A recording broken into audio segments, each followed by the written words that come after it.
Assalamualaikum warahmatullahi wabarakatuh. Halo, selamat pagi semuanya. Semoga hari ini semangat untuk memulai pelajaran hari ini ya. Di sini saya Rohmatunisa dari Magang 3 akan menjelaskan tentang iman kepada Rasul. Tapi sebelum itu, mari kita membaca Al-Fatihah terlebih dahulu untuk memulai pelajaran hari ini. Al-Fatihah.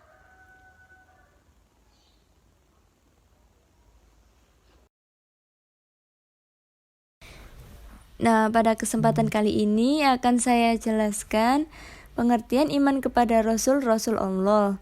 Yang kedua, landasan Al-Quran. Yang ketiga, tanda-tanda beriman kepada Rasul-Rasul Allah. Yang keempat, perilaku yang mencerminkan beriman kepada Rasul-Rasul Allah. Yang kelima, fungsi beriman kepada Rasul-Rasul Allah. Nah, langsung saja kita ke pengertian Nabi. Nabi merupakan orang yang diberi berita atau menerima berita.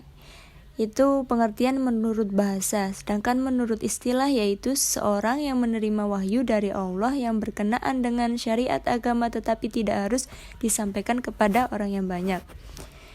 Pengertian Rasul. Rasul yaitu utusan atau orang yang dikirim untuk suatu tugas. Pengertian menurut bahasa, sedangkan pengertian Rasul menurut istilah yaitu seseorang yang menerima wahyu dari Allah berkenaan dengan syariat agama dan ditugaskan untuk menyampaikannya kepada orang banyak. Selanjutnya, pengertian iman kepada Rasul. Iman kepada Rasul merupakan percaya dan yakin sepenuh hati bahwa Allah Subhanahu wa Ta'ala telah memilih dan mengutus beberapa orang pilihan sebagai Rasul. Mereka menerima wahyu untuk disampaikan kepada umatnya. Selanjutnya yaitu landasan yang ada dalam Al-Quran. Terdapat dalam Quran Surat Al-Baqarah ayat 285 yang artinya Rasul telah beriman kepada Al-Quran yang diturunkan kepadanya dari Tuhannya. Demikian pula orang-orang yang beriman. Semuanya beriman kepada Allah, malaikat-malaikatnya, kitab-kitabnya, dan rasul-rasulnya. Mereka mengatakan kami tidak membeda-bedakan antara seorang pun dengan yang lain dari rasul-rasulnya. Dan mereka mengatakan kami dengar dan kami taat. Mereka berdoa, ampunilah kami ya Tuhan, dan kepada Engkaulah tempat kami kembali. Nah, rasul-rasul yang wajib diketahui. Yang pertama Adam, yang kedua Idris, Nuh, Hud, Soleh, Ibrahim, Lut, Ismail, Ishak, Yakub, Yusuf, Ayub, Su'aib, Musa, Harun, Yulkifli, Daud, Sulaiman, Ilyas, Ilyasa, Yunus, Zakaria, Yahya, Isa, Muhammad. Bisa dilihat juga di PPT ya yang saya sajikan. Nah, yang selanjutnya tanda-tanda beriman kepada Rasul-Rasul Allah. Mempercayai dengan sepenuh hati bahwa Nabi dan Rasul adalah orang-orang yang dipilih Allah untuk menyampaikan berita baik kepada umat manusia. Yang kedua, mempercayai bahwa ada Nabi dan Rasul yang termasuk dalam ulul azmi. Yang ketiga, mempercayai dengan sepenuh hati bahwa Nabi dan Rasul Allah itu memiliki sifat-sifat mulia dan mustahil, memiliki sifat-sifat tercela. Yang keempat, mempercayai dengan sepenuh hati bahwa Nabi Muhammad adalah penutup daripada Nabi dan Rasul sekaligus menyempurnakan agama Allah yang telah disampaikan Rasul sebelumnya. Selanjutnya yaitu sifat wajib dan sifat mustahil. Yang pertama, sidik, artinya benar. Yang kedua, amanah, dapat dipercaya. Yang ketiga, tabligh, menyampaikan. Yang keempat, fatonah, artinya cerdas. Dan sifat mustahil, kidib, artinya dusta.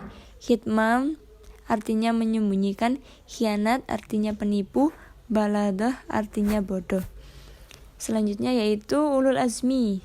Pengertian ulul azmi adalah nabi dan rasul yang memiliki kesabaran dan ketabahan luar biasa dalam menghadapi penderitaan dan gangguan dalam tugasnya dalam menyampaikan ajaran Allah.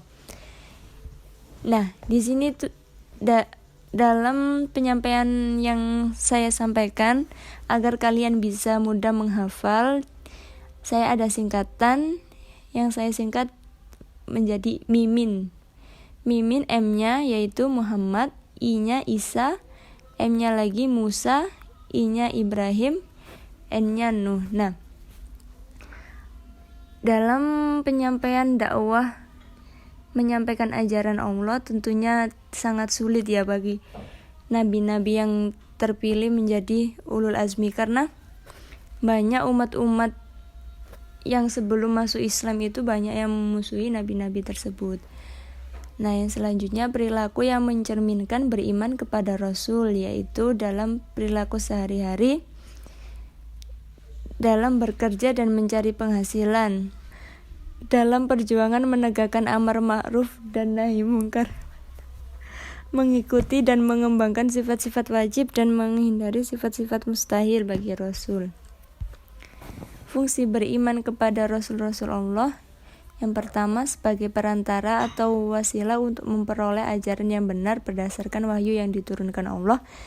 Yang kedua, sebagai langkah berhati-hati dalam bertindak. Yang ketiga, sebagai suri tauladan.